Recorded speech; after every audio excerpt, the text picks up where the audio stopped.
Hey everybody, welcome back to Thunder Bear Four-Wheel Drive.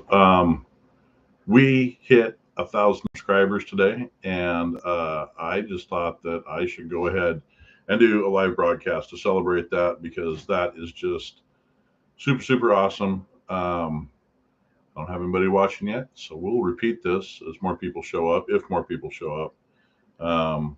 I just wanted to get out there and say something about it, and very, very grateful for getting the subs.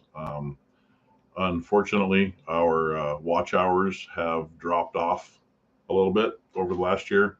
We were well over the 4,000 requirement at one point, but it's kind of tipped off. So if we could get people to go down in the description in the video below here and check out our playlist, just pick a playlist and you know start watching videos. Just let it play all the way through. That'll help us build those watch hours back up. That would be fabulous. Um, Also, once we become monetized, that helps us a great deal because we'll take that money that we're going to earn from monetization and it goes back into the channel. So it's going to pay for improvements for the shop. It's going to pay for parts for doing builds, things of that nature. So, we're looking forward to that because it's hard to be able to afford to do those things without the channel helping to support that. So the more support the channel brings, the more content, vice versa, builds on itself. It's kind of cool. So looking forward to that. Where have we been in the last, I don't know, year?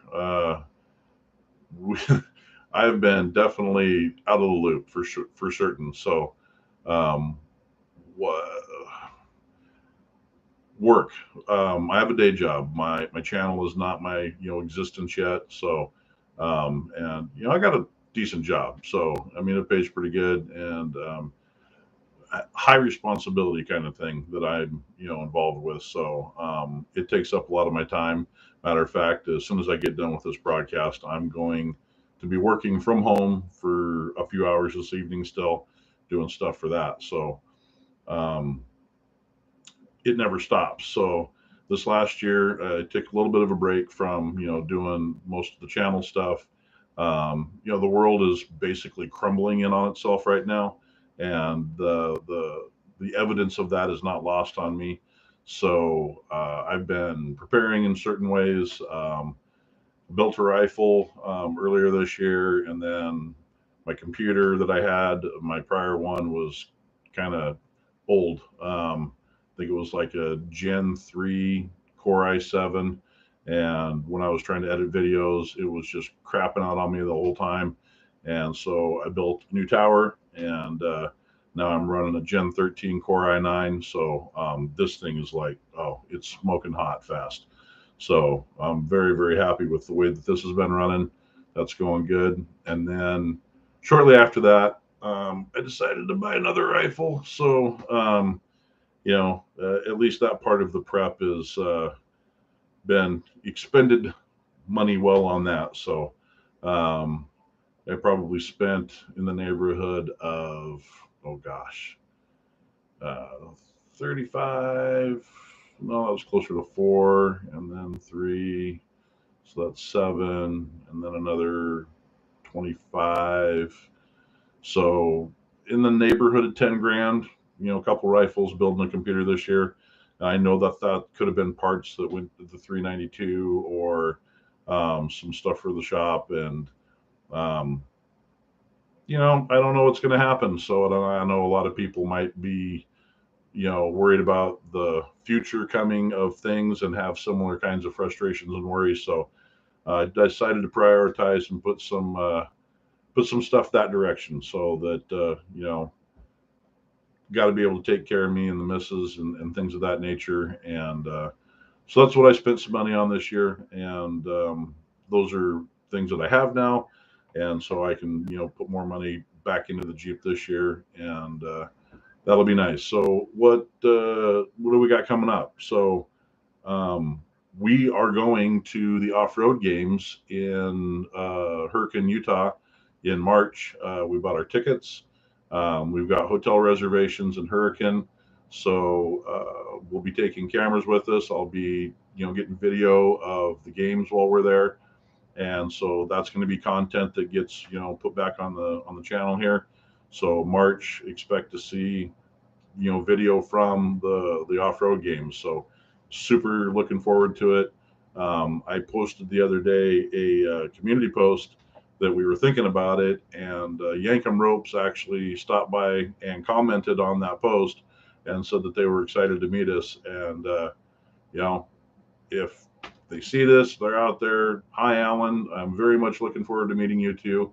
Um, and I want to, I'm looking forward to meeting not just, the folks from Yankum, but, I'm looking forward to meeting Matt and his crew, and Rory and the guys from Trailmater, and, Robbie and his, him and Hillbilly, and Demery, and all the different people that are going to be there, the guys from Bleep and Jeep, and, and then they're going to have all these other people there from different channels that aren't even actual four-wheel drive YouTubers, but they're going to be participating with some of the events stuff. So like the guy from Project Farm, he's going to be there. So that's kind of crazy.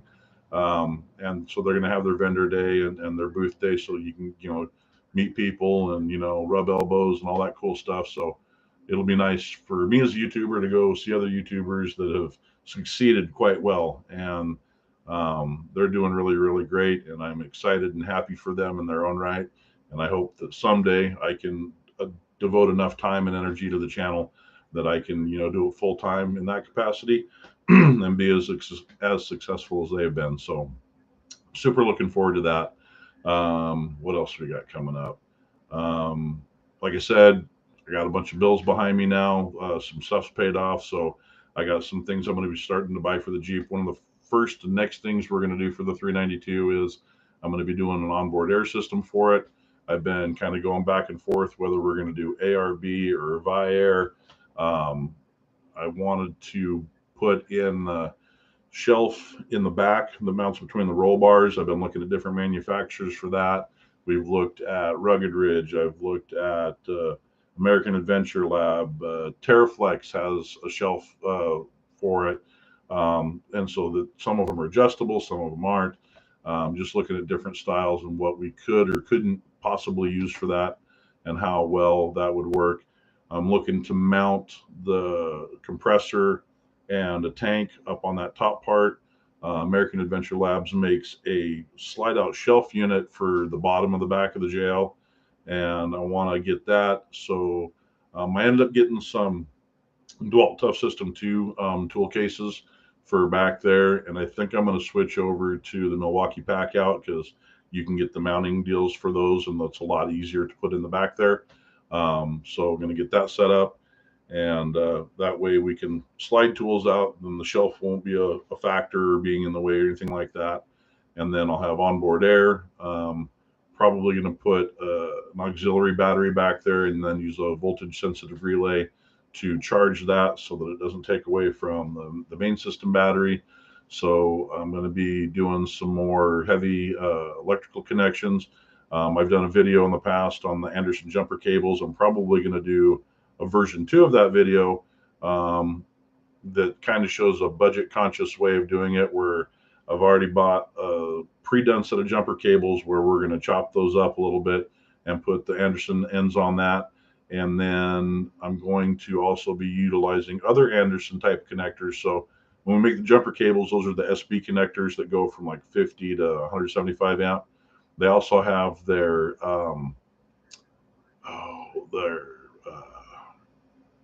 I can't think of it right now. I'm dying. Power pole is the other type. It's a small connector where you can have 2 or more. You can stagger them out, and then you can stack them vertically. So you can make like a weird connector out of it to have multiple circuits. And they come in multiple colors and stuff like that. Those typically, I think, only go up to a 30 amp. Maybe it's 40 amp. But they have different, lugs that go inside the housings. So you can build those. I'm probably going to use that size, the power pole connectors, for the power system for the compressor and the auxiliary battery. And another reason for the auxiliary battery in the back is not just for the compressor, but if we get like solar panels or something like that, that can charge that battery, kind of an overlandy-ish, thing to have stuff in the back. So another part of what I wanted to do on that slide out shelf was we wanted to get a fridge for back there for taking some of our trips, um, and be able to have, actual things that stay cold in there in the back. Been looking at some of the different off-road fridge cooler combos out there to work from. So we're looking at that. Was also looking at getting the TerraFlex uh, tailgate hinge assembly. So I've already got the Alpha tire carrier for the Jeep. I ended up ordering the Jeep with the Jeep version of the tailgate support, but it doesn't have the reinforced hinges.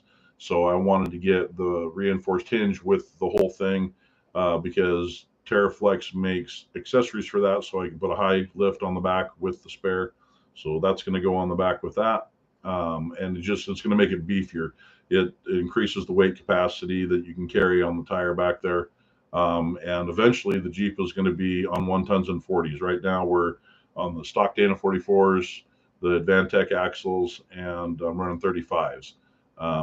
The next set of tires I get, we're going to jump up to 37s, and I'm going to do probably the Apex power steering pressure adjuster kit so that we can get a little more oomph out of the steering and beef up some of the steering components. And then when I jump to 1 tons, I'll go a full PSC steering with RAM assist up front. I'm looking at Dynatrac for my axles. I've just been a big fan of them for a long time. So that's probably where I'm going to go for those. When we do that, I'm looking at the Pro Rock 60 up front and the Pro Rock 80 in the rear. So that's going to be insanely expensive. Thanks, Dylan. Yeah. I looked at portals too. Portals are going to be in the neighborhood of like 15K. And then the axles are about 22. But if I do the portals, one thing I don't like about it is that it pushes the front out, and I have to get a negative offset wheel to bring the tires back in to keep my scrub radius right. And I'm really, really, really partial to the Hutchison Rock Monster beadlocks. They're the two-piece that have the piece in the middle that hold both beads out against the rim edge. And so Hutchison makes an 8-hole wheel, and then they've got the 5-on-5 that I'm running now. So when we jump up to the 1 tons, then I'd like to keep it with the Hutchison. So the other thing about going with the 1 tons is that I can range on how exotic the suspension is. TerraFlex now makes a coilover assembly system that has just been released recently, and I'm kind of partial to a lot of TerraFlex stuff. So looking forward to that. I want to see it installed on a few different rigs and see how it goes, because there's lots of different people. I mean, King makes coilovers. Bill Stein makes coilovers. ADS makes coilovers. So I watch different channels. Light Bright Nation, Kevin and Brittany, they've got the Stepchild. They just did that full ADS system that Chris put in there. That's like a fabulous Jeep. That is, and they're going to be there too. I get to see that Jeep and meet them. So yeah, those are some of the things that are coming for that. The 1 tons aren't probably going to be this year. I have disposable income at this moment, but not quite that much right now. So I also need to build or buy a pickup. Oh, thanks, JW. Yes, I've been there a few times. Thank you, sir. I need a pickup. So I had a 2017 Ram Rebel, and I sold that to my son. Was it last year? And so I've got a 14,000-pound car trailer tilt deck that I need to be able to pull. And so I've got a 75 International pickup that has got a blown 304 in it. So we're going to do an engine swap in it. I've been looking at parts to build or to do a GM Performance LS3 and then Holly Sniper low rise or mid rise intake with the Holly Terminator Max ignition or computer system for it. And then going to do a Gear Star 4L80E transmission. Because the pickup already has a divorce transfer case in it, all I have to do is drop a transmission and an engine in there, and then the little stub drive shaft that goes back to the 205. So that'll be a fairly easy swap. There's a ton of room under the hood there, and that international motor is like freaking massive. So an LS going in there is going to be a lot less room. So I'll be able to do fully swept headers. It'll be an automatic. I won't have clutch linkage to worry about, anything like that. It's the transfer case sits more to the center line of the truck in general, so I don't have to worry too much about the headers getting in the way of the drive line, anything like that. Eventually, I'll want to 4-link the front of that, and we'll probably leave the back as springs. Recently, if you watch anything on Trailmater, Rory got Old Blue repainted, and they went to Alcan Spring in Colorado and did full springs front and rear on that truck, and it's slick. So if they were able to build, springs for that truck, I'm guessing they can build springs for the back of the International. So then I'll have something I can pull a trailer with. So it'll make it a lot more, I don't know, friendly to go on long trips and stuff. So we can load the Jeep up on the trailer and go do stuff. So if I do happen to break down, I've got, we take wheel the Jeep, and if I break the Jeep, at least we can load it and drive home. And then I'll have room on the truck to carry tools and stuff. So, as a former mechanic at one point in my life, before I got into IT work, I kept all my tools. I mean, I still have all that stuff. So I still have my road chest from when I worked for John Deere and all that gear. So you'll be able to keep all that into a service-ish truck kind of setup. The trailer's a bumper pull, but it's a standard box or long bed, so I'll be able to do like a fifth wheel or a gooseneck on it, and that'll make that nice. So I got a lot of irons in the fire, a lot of plans for things I want to do. The garage is still super tiny for trying to do anything. I got to figure out something for a shop. We've talked about refinancing the house, maybe doing that. I don't know what we're gonna do with that yet, but those are some of the things that we got coming up. There's more parts for the 392, getting the pickup rolling. I've even been looking for a possible square body, doing that because that might be just easier to get one that runs. Throw a Holly Sniper on it just to make it, drivability better, and go that route. But the International's been here. I've never talked about it really on the channel before. So that I used to work on a farm on the Royal Slope. From 96 to 2001. Yeah, that sounds about right. When I worked out there, a friend of mine who also lived out there had this old International pickup that he bought from the Odessa Trading Company. They're a ag outfit that used to run out of Odessa and Coulee City. I think they still have a shop up in Coulee City. And it was one of their like fleet trucks that they had. So the truck itself was kind of cool because it's 1975, so that's before any possibility of any kind of like catalytic converter emissions. So I can put any kind of exhaust on it I want, and it had the number 23 on the door or on the front fender, which was kind of an omen of some sorts. My father died in 1975 at the age of 23, and he had a very similar truck to that. So I took that as a sign that I had to buy that truck. So I bought the truck back then. I drove it for a while until my wife set it to work one day in it. The motor blew, and I ended up having to sell it. I sold it to the person I bought it from originally. My son grew up, went into the military. He did a 6-year tour in the Air Force. And while he was in, he felt it was necessary to get the truck back. So he had a lot of special memories in that truck.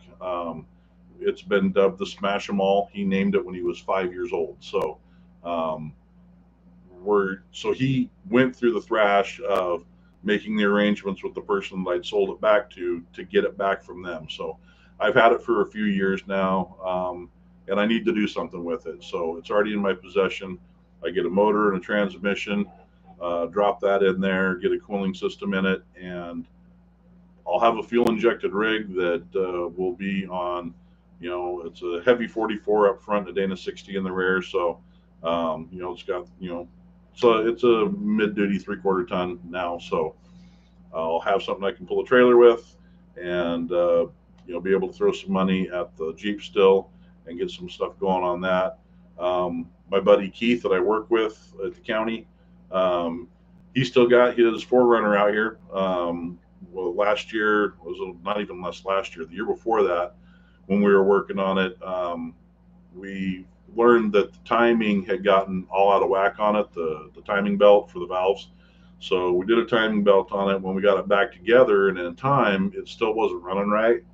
So at that point, we could finally do a compression test, and we learned that there's a blown head gasket between one, two, three, between cylinders 3 and 5 on the driver's side, and apparently that's a real common thing with the 3-liter V6s that are in those. So it's been sitting out there. He's had a bad run of luck with some different things. They bought a house, and then here a month ago they had a water line break and it flooded, and so he's been up to his eyeballs trying to get on top of that stuff. So the 4Runner's still here, but he wants to get a motor for it and drop that in there. So we can do the same thing like with that as a repair that we did with my son's JK that we did here this last summer, and get that rolling. So yeah, looking forward to trying to get that taken care of. So that's more content.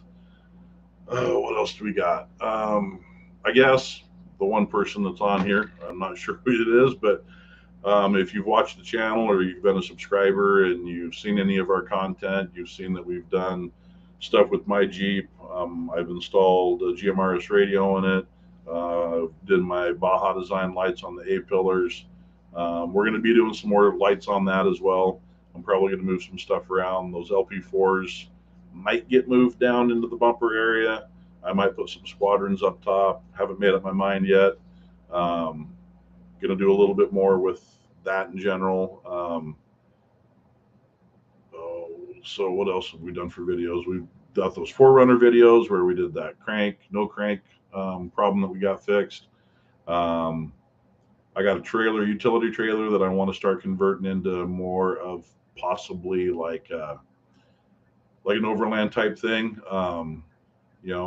We can put a bed down low in it and then build some sides up on it. I don't know, want to do some stuff with that, want to do some fabrication work.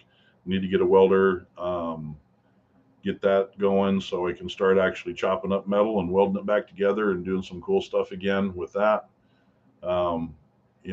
This is the second live broadcast I've done, and so just trying to make a better presence and get back into the channel and make a go of it. And I let it kind of coast for a while, and that's my fault, but we're here and we're talking and we're doing stuff. And I guess I'd like to have people comment down below, or in the chat here, what kind of videos do you want us doing, or would you like to see? You want to see more content on radio stuff? You want to see more videos on, the Jeep build, or, working on the truck, or the 4Runner, or just, anything that you may have seen us do on the channel already? Or is there something different in 4-wheel drive world that you think that you might want to see us do? We've done some road trips where we've gone up to McClockham, go up to the Liberty area, go up Williams Creek and 4W319, and we did some stuff up there.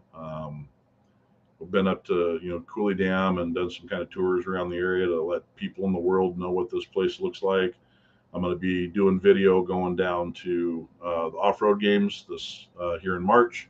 Last summer, that was another thing we spent a ton of money on, was my wife and I took our first real actual vacation where you go somewhere.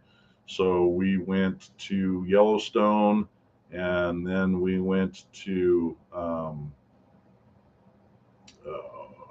we went to Mount Rushmore, and we went to Crazy Horse. We stayed in Deadwood in South Dakota. And then on the way home, we stopped at Devil's Tower, and then we stopped at the Little Bighorn there in Montana. So we kind of did a tour up there, some stuff.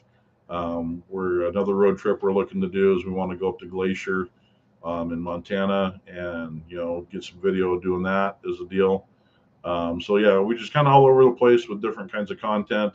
Is there anything in particular people want to see? I guess is what I'm getting at. So we'll probably continue to do different kinds of content, but if there's something that people want us to kind of focus on more and spend a little more effort on, definitely looking for suggestions and want feedback. So the more engaged the people stay, the better the algorithm treats us, the more attention we get, and the better things go. So thank you again for getting us to 1,000. That was a huge thing. And if we can get some people to hop on the channel and go to our playlist page and pick a playlist and start watching videos, um, I kind of made a joke in my first live video that this is still probably not the worst thing you're going to watch today. So I'm hoping that this is at least mediocre to, on par for being a good enough video for people to watch. But yeah, trying to make good things happen. At least while the world's holding itself together, make a go of some things. And so thank you all for the support. This is super huge, and we look forward to more awesomeness and cool stuff. So thank you again for watching. Whoever's watching now, thank you for sticking around for the entirety. I totally appreciate it. And I think we'll catch you guys in the next one. So please check out our videos. If you haven't, like, subscribe, share, talk about us, tell your friends how cool we are, and we'll see you guys in the next video. We'll catch you then. Bye.